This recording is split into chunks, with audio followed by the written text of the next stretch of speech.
In this problem, we have three like charges. They're all positive, and they're in the corners of a square with a distance of 0.20 meters apart from these corners. And we're given the charge magnitude for all three, which is 4 times 10 to the negative 6 coulombs. And we already solved one situation where we move this charge, which I'm going to say charge 2, and label this 1 and 3. We already solved like the situation where we have 2 moved to the midpoint of 1 and 3, and what we solved was the change in electric potential energy was 3.6 minus 1.9. This is the final and this is the initial. But now we want to move 2 to a new location right here that creates an equilateral triangle like this. So this final EPE that we had from the previous problem where we moved 2 to the midpoint becomes our initial, because we started from here, now we moved to here. So this is our initial electric potential energy, and we're tasked to find the change in electric potential energy for this new configuration.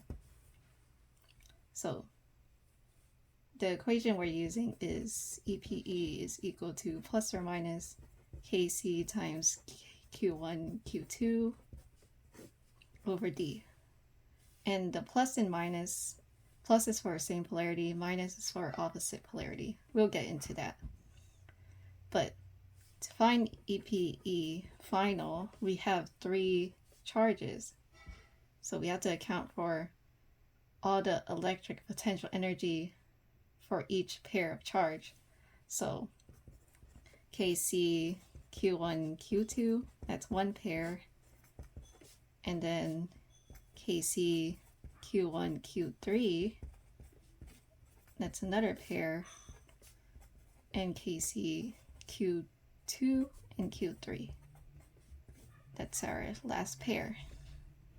Now to find the plus and minus for 2 and 3, the distance really did not change from its original or from the midpoint configuration, so we're leaving that as positive because it remained unchanged. For the 1 and 3, it didn't really change either, so we're just going to leave that as positive as well. However, for 1 and 2, we see that charge 2 moved further away from charge 1 in its final location, and it's actually being repelled because they're positive charges, right? 2 and 1 are repelling each other, and if we move 2 away from 1, they would be going in the same direction, the repulsion and the change in distance, I'm guessing. So in order to have it like not be repelled infinitely, we have to hold it back and do negative work on it. So this is negative. Now, how do we find the distances? Because it's not very obvious like its original configuration. So this is an equilateral triangle, 3, 2, and 1. We know that 2 and 3, this is 0.10. So this is also 0.10 because it's an equilateral triangle. And 1 and 3 is 0.20 from given. And we don't know what D1 and 2 is. So what I do is I split this triangle in half to find H. And you find H by doing the Pythagorean theorem. And if you're wondering where I got these numbers. This is the hypotenuse, 0.10.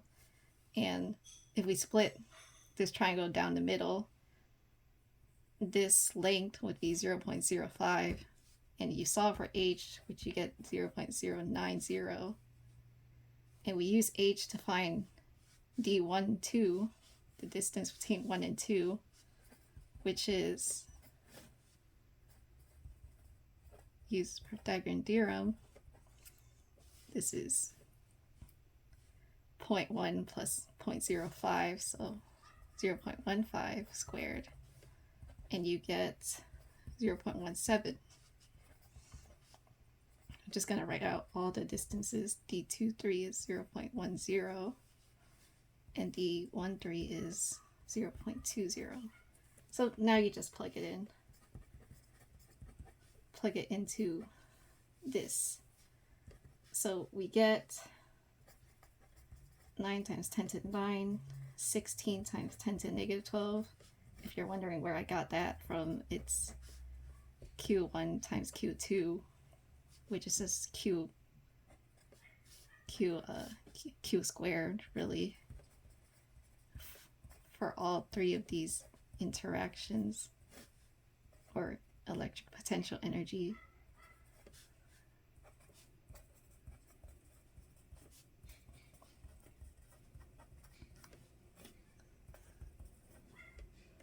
And if you put it in your calculator, you get the final electric potential energy is equal to 1.27 joules. Now we want the change in electric potential energy, which is final minus initial is up here, and we should get around negative 2.3 joules. And that's our final answer.